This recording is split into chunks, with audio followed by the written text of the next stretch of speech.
Hello, it's Beata from BA English Coaching and welcome to our Ignited by English. And today I've got a very inspiring and beautiful person with me. Her name is Maria. But before she says something, I have to say something. She was in my exam class for the FCE, and then she decided to go for the exam, and our agreement was that you would go for pass A. Because she's definitely someone who is very ambitious. She likes challenge, as she will tell us. And there was no surprise when she emailed me to tell me the result because she passed with A. She is definitely someone you can learn from. So I'm sure this video will be very inspiring for all of you. So welcome, Maria. Thank you, Beata. Tell us something about yourself before you came to England. So I am from Portugal. I'm from Aveiro, specifically, well known as the Italian Venice. Oh, wow. Yeah, we've got the muliceires, which are the boats. Oh, really? Like the Italian gondolas. Oh, okay. Yeah, we've moved to the UK 10 years ago. After going to Chile, actually, 11 years ago. Chile. Chile, So you South lived America. in Chile? Yeah, for 4 months. Wow. We lived in Chile for 4 months. Just me, my husband, and our dog at the time. When you came to England, how was your English? I thought I was fluent. I thought I had a good level of English. I had learned English since I was 12. So yeah, I thought I was. So did you struggle with English or you felt confident, comfortable? Not comfortable from the beginning, no. Biggest challenge was understanding the accent. Like when you start having a routine here, going to the supermarket, meeting people, having to ask questions, you suddenly realize maybe I don't know as much as I thought. How did you cope with this? I decided I wasn't going to stay at home.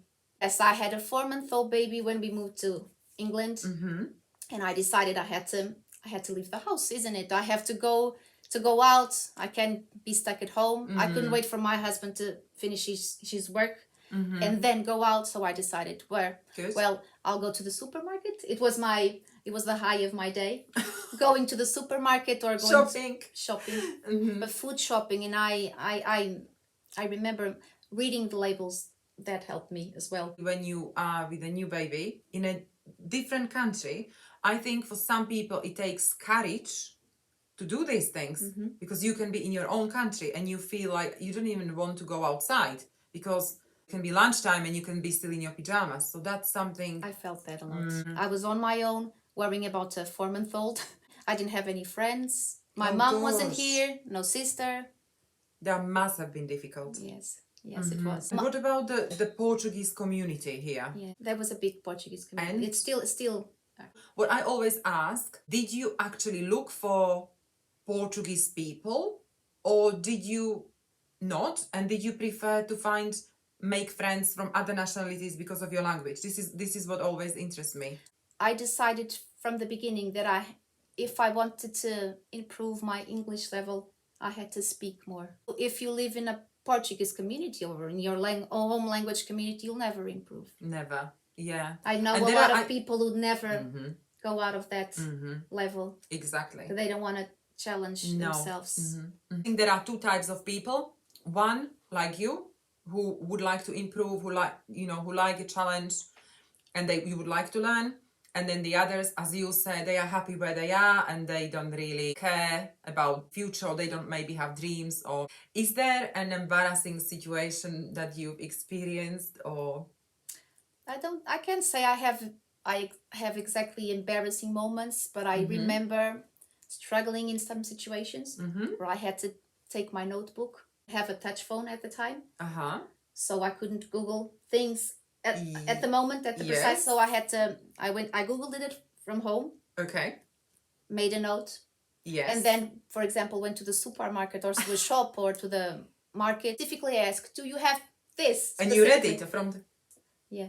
Because of the English, sometimes, again, technical language, something that I really wanted and I didn't know how to explain, or sometimes maybe showing a picture. An image helps. Yeah. Yes. But it also, I think, it shows that you had the courage You were not afraid No. to be To embarrass embarrassed. myself. And that's so important because sometimes people are so afraid, so scared. Oh, what will people think of me? If I show them a picture of this, if I come with a notebook, what will they think of me? True. Nothing. Just do it. We had been living here maybe for not even a month. We went to the supermarket, both me, my husband, and my baby daughter. He asked if they had napkins. Napkins in our own accent, of course.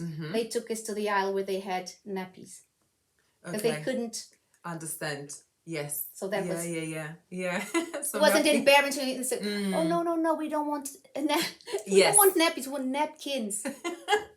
It happens. This is life, and it's sometimes we take it personally, and we think, oh, because I am not English, of course they didn't understand me. No, English people don't understand English people. Portuguese people don't understand Portuguese people. True. Slovakian True. people don't understand Slovakian people. It's the communication. And it happens in every single language. You've been living in England for 10 years now. Maria, what are your highlights of living in England so far? Being able to support my children, being able to show them the example that I struggled, but I managed to be efficient, isn't it? Because you want to communicate efficiently.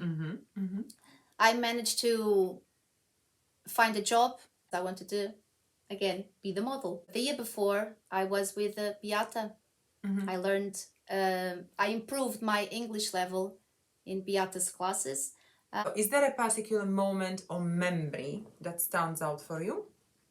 Yes, the birth of my son. Is it a good Here. memory? It was a very, very memorable experience again because I had my first daughter in Portugal, so I knew how it was there. I had no idea how it would be here, but it was amazing.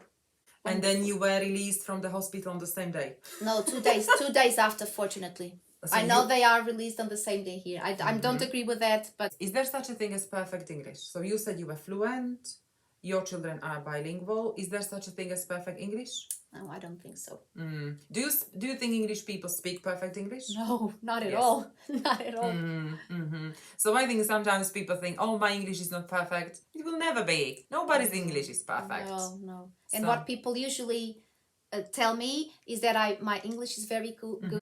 English people don't learn other languages. And I think they know this about Yeah, themselves. yeah. They say this. So Because for us, we have to do the hard work. yes, Isn't but it? then it benefits your life. Of course, definitely. So, Definitely, I agree.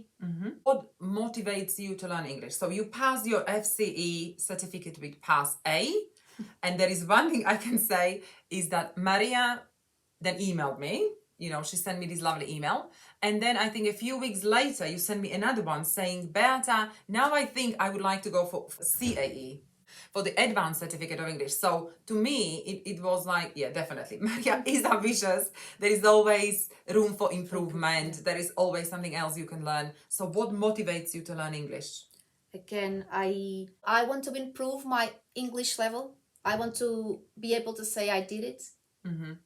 I want to show my children that although I wasn't born here, I can have the same level as them, even though I don't have the accent. I know I don't have the British accent, but again, what is that? It doesn't mean it's perfect. I mean, this is not the time to discuss British accent, but I don't think there is such a thing as British accent because of other things. But that's very interesting what you said. So I want to, of course, I want to get to proficiency. That's the last one, isn't it? That's And the you goal. will. I think I sure will. you will. I think Yes, I will. you But will. actually, I'm doing the early years educator course at the moment. Oh, wow. Yeah. Because Maria works at a nursery. At a nursery. Yes, we True. didn't say that. It will help me gain more vocabulary, technical vocabulary that I need for my job as well, and I'll have a better understanding, of course. And I'll be more able to support the children that I'm, supporting at school, because I didn't say this as well. I work with special educational needs children. The system in England is amazing because it gives you the opportunities to grow, to change your career. This is what I love about England. You don't have to be qualified. True. In some countries, you have to be qualified to have the job. Like changes and you study something and then you never do it. If you then decide to change your career, in England, they give you the opportunity I agree. and they train you. They invest in you. If they see the passion, which is amazing. And as long as you're doing a good job and you're willing to work hard, you'll have more opportunities. Yes, 100%. Is there anything that stresses you out? When I want to speak as fast as I speak in Portuguese, Mhm. I'm gonna make a lot of mistakes that I know, and then I'll have to go back and say no. I'm sorry. Stop. Stop. I have to say it again. Sorry, I can say it better. Gosh, this is something we definitely share because we are, I talk fast. And in my language, oh my gosh, I mean, I talk fast now probably, but in my language is way faster. Same for me. And this is very interesting because I have to pause myself and stop myself and think, slow down, Beata. Working with children actually has helped me because you have to calm down and talk to them in a slower pace so they can be calm. Of course, they can have someone. No, they can't have me. Again, this job is helping me to become a better version of me. Wow, that's amazing. That's lovely. When you can say this about your job. Yes. Yes, my job is changing me a lot. So that's good. That's amazing. English people love reading. And I know you love reading. I love reading. And there is a book we've discussed that you would like to recommend. Which one is it, please? Atomic Habits by James Clear. It's So this is not a novel, we have to say. No. This is a self-help book. Why do you like this book and why do you recommend this? It's a book about how small changes in our lives, tiny habits, can build up and completely change the way we see our life and the way we live it. Can help us, throughout our day, like setting certain triggers, for example. If you want to start new habits, like for example, if you want to start training, it's gonna be difficult waking up in the morning, getting dressed, getting to the mat, or going to the gym. But for example, if you prepare things the day before, if you prepare your clothes, your mat, or some people your even shoes. sleep in their gym clothes. I would never do that. I wouldn't. But anyway, again, it's not all or nothing. You have to start somewhere. Get a copy. You are a very successful learner. What advice would you give to people who are maybe struggling, maybe who have lost motivation, or who worry too much what other people think? All these things. What advice would you give them? So first of all, stop worrying about what other people think. Please, yes. I tell that to myself as well, constantly. Continue reading, not just books, magazines, leaflets, even the Food labels. I When was you go going to say that. shopping. Yes, because you are continuously learning, aren't you? Yes. Even when you're watching movies, put the subtitles on. Don't be afraid to try. If you don't understand, ask again and again. That's what I did. Lovely. Well, thank you, Maria, for sharing your very inspiring and motivating story with us. Thank you for making the time. I wish you all the best. Thank you, Beata. We hope that we have inspired you. This is the intention. There are so many fake people and fake stories and people who wear masks. And we don't want this. The whole purpose of these videos is to show people like Maria who are authentic, who have achieved a lot, who have never given up, who have overcome themselves and the challenges. And, she came to England with a young baby, didn't know anyone. She struggled with her English, with the accent. So these are the stories that should inspire you and your life to become a better person. As always, at the end of my videos, I say, Maria asks, what does A stand for? Well, mark you got from your for your FCE exam. That's the top A. That's the top mark. Yes. We want you to be awesome, to be able. Most importantly, be authentic. That's what inspires people. Well, thank you for watching. Take care. Bye. Bye-bye.